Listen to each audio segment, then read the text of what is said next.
in here. We live here. Hopefully it's a good stream.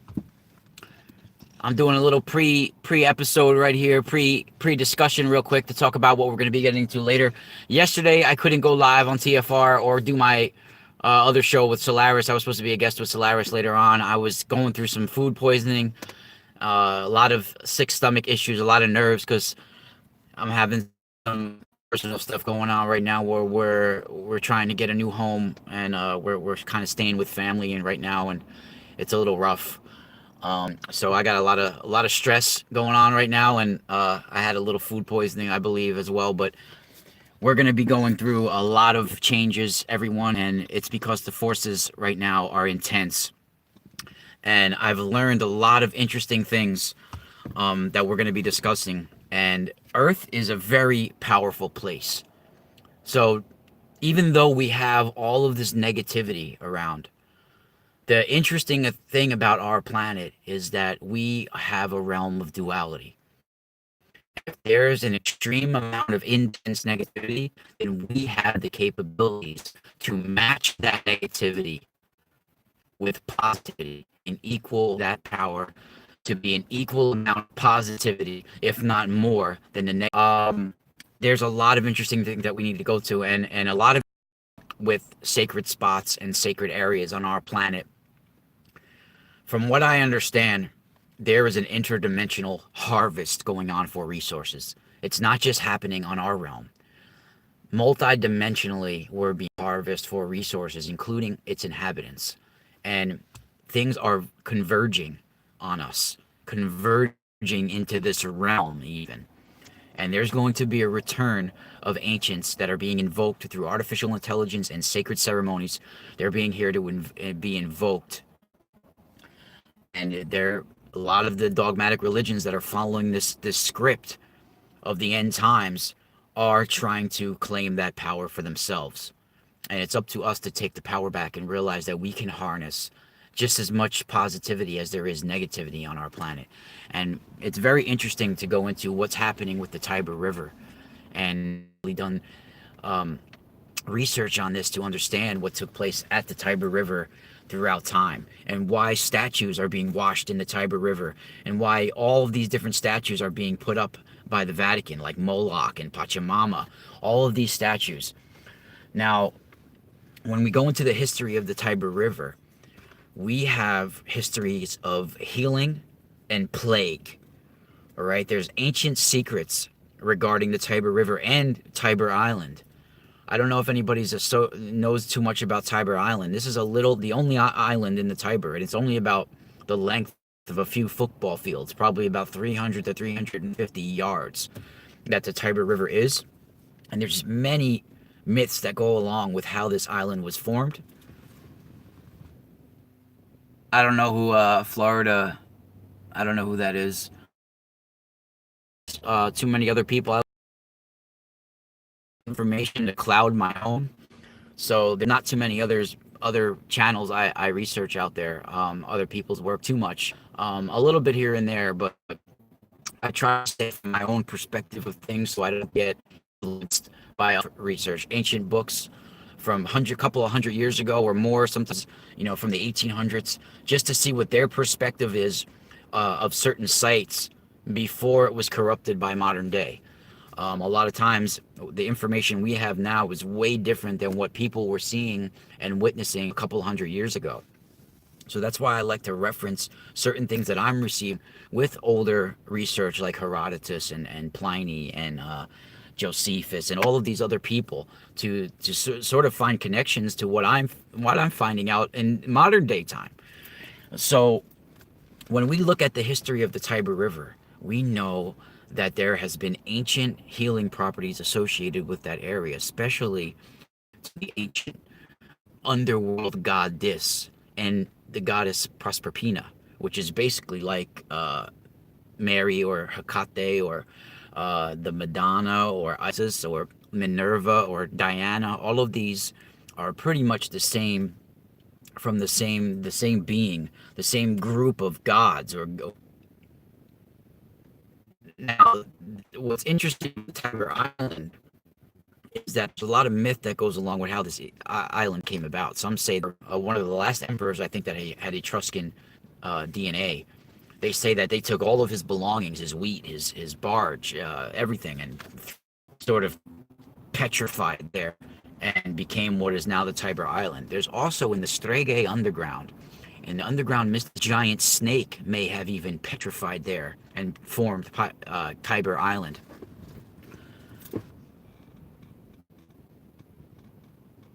Yeah, so the PowerPoints, yeah. So that's basically what I'm doing as well. All of these places, PowerPoints, sacred PowerPoints on our planet have been hijacked and have been for people's own abilities. And on my Patreon, you can go to patreon.com/the mystical spiral. I have been doing, I have over 1,000 posts on there already. And I've been doing dozens of posts on different places, people, places, and things that have accessed otherworldly technology and why this is important now. And why, there's not too many people on our planet that can offer the information that me and several others are offering. Not from just the research I've done, but the prophetic visions that I've been receiving my whole life. And I believe this was my calling. The reason why I'm back in this realm is to help with our spiritual evolution and is to find some answers and to uncover what's been long lost for us. And back in the ancient times, there was Valesius. Valesius was a Sabine, and Valesius was a Sabine that invoked the gods to help sick children, to help dying children.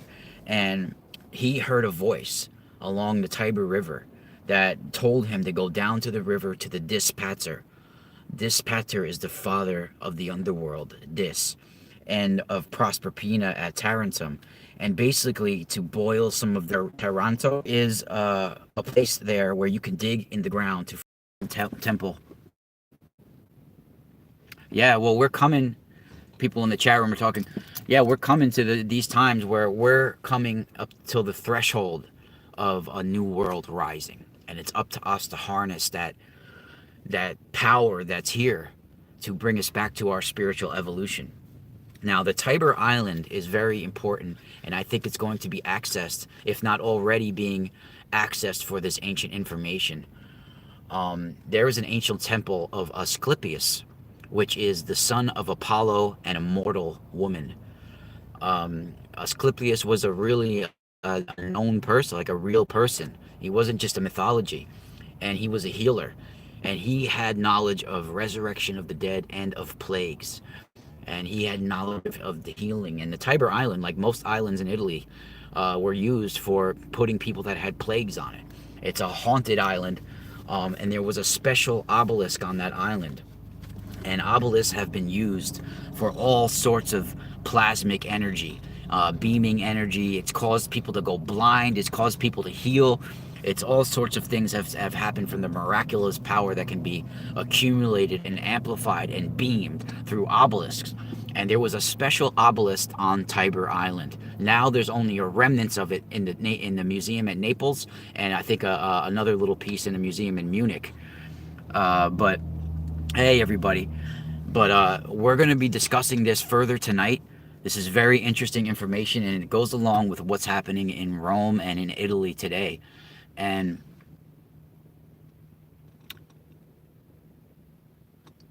thank you. Yes, I'm in the Hudson Valley, New York.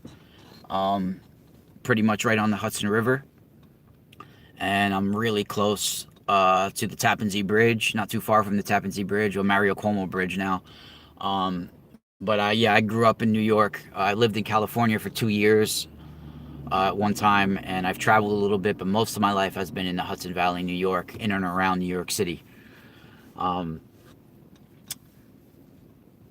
I can't go too much into it right now here in the car, but like I said, if we have all of this negativity around us, we can find the polar opposite with positivity and activate that.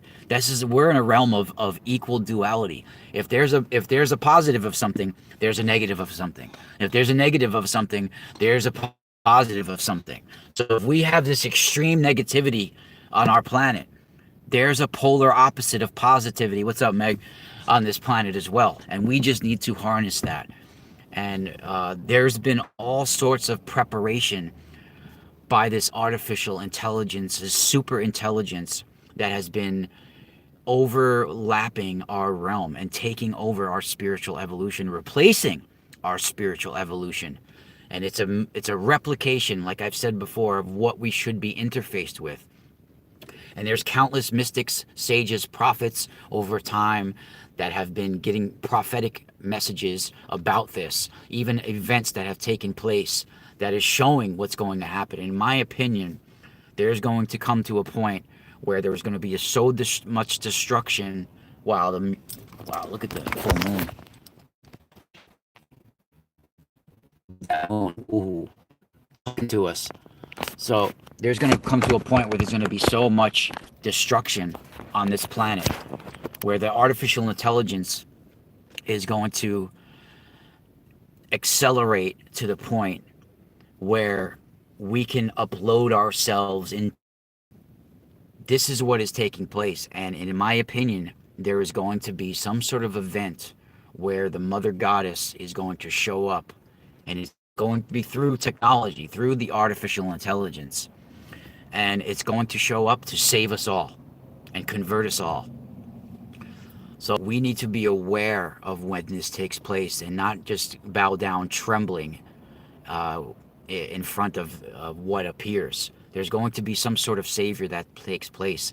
And going back into deep, deep family tradition and Strega